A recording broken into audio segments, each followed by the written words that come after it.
All right, hello, wine-drinking people. Time for more of what I've had to drink yesterday, and a busy week in the store here, man. A lot of suppliers before my trip to Washington, and whenever I see the wines from Fieldstone, I think of Fred Amato. He represented these wines for many years here in South Florida, and this is a winery that is, to me, one of the best wineries that a lot of people still don't know about. The great Andrei Chelichev helped them set up, the Staten family set up the vineyards here in the 60s, and they've been around for a very long time. This Savion Blanc, one of the better values that I've had this year, coming out of Alexander Valley, and it's from Redwood Ranch, all estate grown. They only make 650 cases of this wine. Got a pretty melon and kind of green fig-like fruits, kind of slight briny kind of character to the bouquet as well.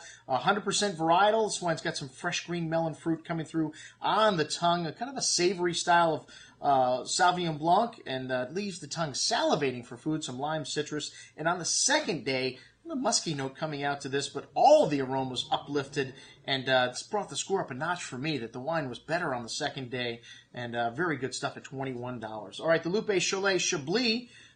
This is the Vaucopins, a premier cru that is a monopole, and it's right next to the Burgos Grand Cru. Approximately 15 hectares are owned by the Lupe Cholet folks, and this wine's got a lot of that seashell kind of minerality on the nose with some lemon citrus and green apple fruit, hints of white flowers. A really classic, steely Chablis. This wine sees no oak, but it does have several months on the lees to give it a little richness and a really bright and savory finish. This wine's got a permeating kind of lemon zest fruit and that tangy minerality to the end, and on the second day, even bigger, the minerality showing up here at $36.50. This is a great little value. 2010, a phenomenal vintage for Chablis.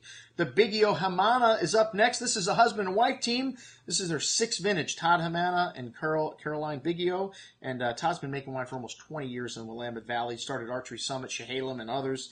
And they only make 225 cases of this Duvert from Yamhill Carlton District.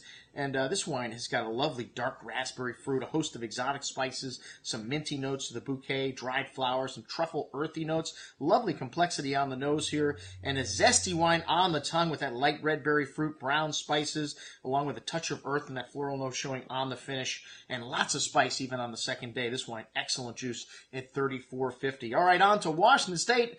As I mentioned before, a mixed bag from our friends at Bulletproof here today all over the world. Seven Hills Winery from Columbia Valley. This was a difficult vintage, 2011. They did not make any of the Calypso or the Pentad this year. All of that juice went into the Columbia Valley Merlot and Cabernet Sauvignon bottlings. A good hand of dark cherry and plum fruit on the nose with some sweet tobacco spice and milk chocolate notes. A good amount of that plummy fruit on the tongue, something that Merlot is known for, smooth tannins, but nice freshness on the finish. A good bit of herbs and that tobacco spice showing up along with a little milk chocolate on the end, and really soft tannins, but nice freshness here. A very good little Merlot, and that's $21. Some great values coming out of Washington State. And then the Ciel de Cheval Red Mountain Cabernet Sauvignon blend, and Casey has been working with this vineyard since 2001, one of the pioneers of Washington State. And Merlot and Cabernet Sauvignon predominant, but they've got a little Petit Verdot and Cabernet Franc making up the remainder of the blend.